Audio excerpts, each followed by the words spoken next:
what's up everybody, Shane here. And today I want to talk to you about low kicks, specifically how to throw them effectively and safely so that you don't injure your own shin or foot when throwing them.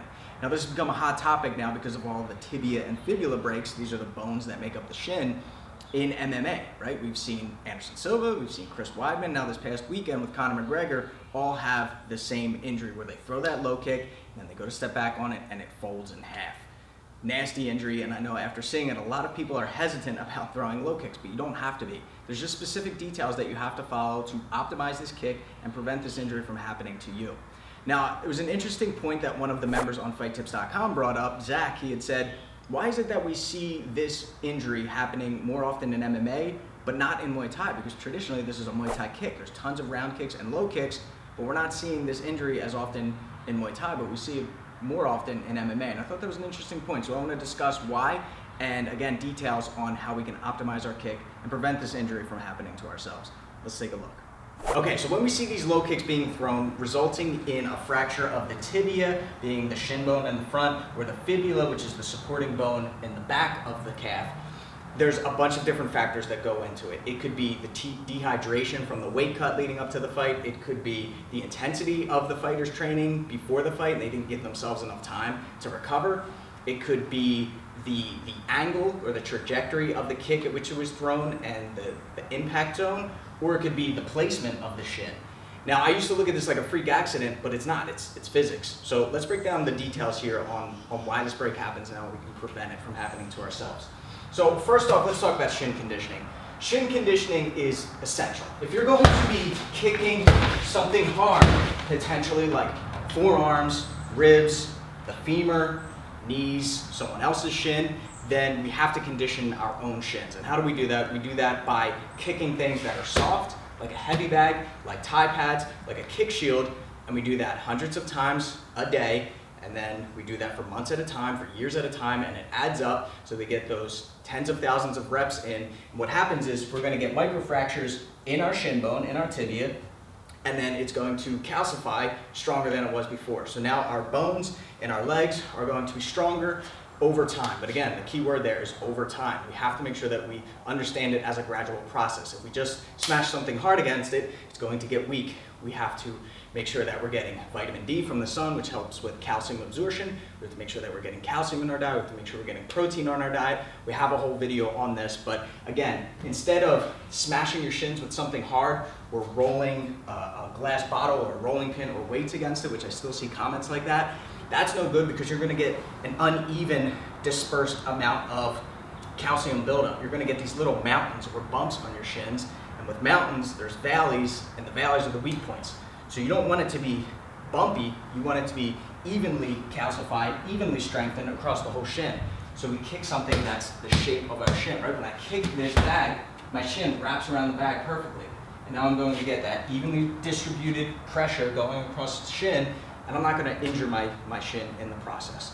All right, so start off with something very light, like a heavy bag. Even if a heavy bag is too dense, what you can do is you can put a shin guard on and then kick it, or you can take out some of the stuffing of the heavy bag, which is going to make it less dense. It's going to be softer, so this way you can kick it. And then you build your pain tolerance up, you build the density up in your shin, and you work your way up. So you do 50 kicks a day to start on each leg.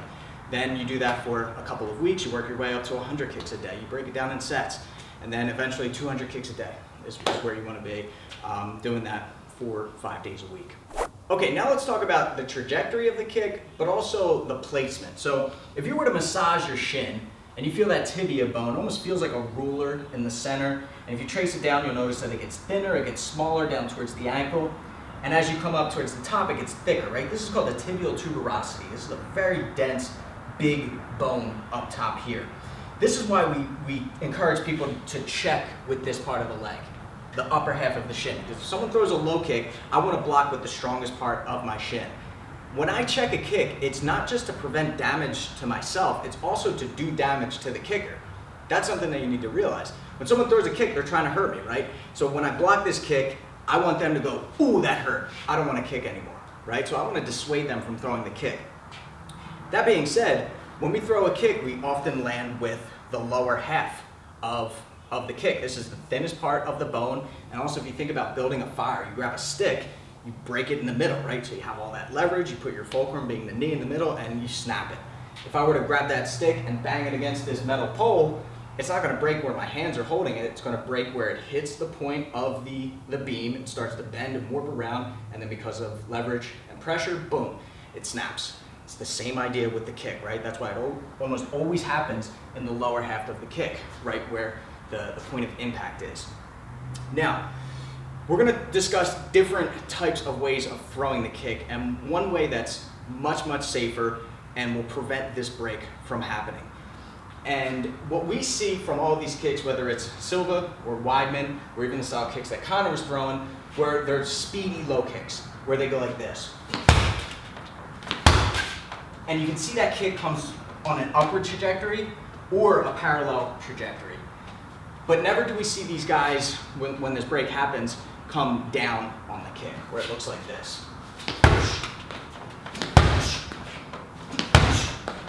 Remember, I did a seminar workshop with Trevor Whitman, who's Justin Gage's coach, Rojan Namajunas' coach, where he talks about turning the steering wheel with the arm. So you imagine you're turning a steering wheel driving a car, and that'll really turn the hips over so that you can come down on the kick. And the reason why that's a safer kick to throw is because of the angle of the check. If I'm meeting the kick at an equal and opposite angle, right? If I'm standing here and you come up with a kick, that kick comes up and my shin is kind of facing down, I'm meeting it at an equal and opposite angle, and I'm going to win that exchange. But if the kick comes up and down on my leg, there's no way that I can meet that at an opposite angle. I'd have to lift my shin up this way. I'm not going to lift my shin up to block a kick like this, and even if I do, there's going to be some give in my leg. If I get over the knee, then my leg's going to go down, they're going to hit the meaty part of my thigh, and they're going to win the exchange. Okay, so up is fast, but it's dangerous because if they bend and check, then you risk snapping into that kick at that upward trajectory.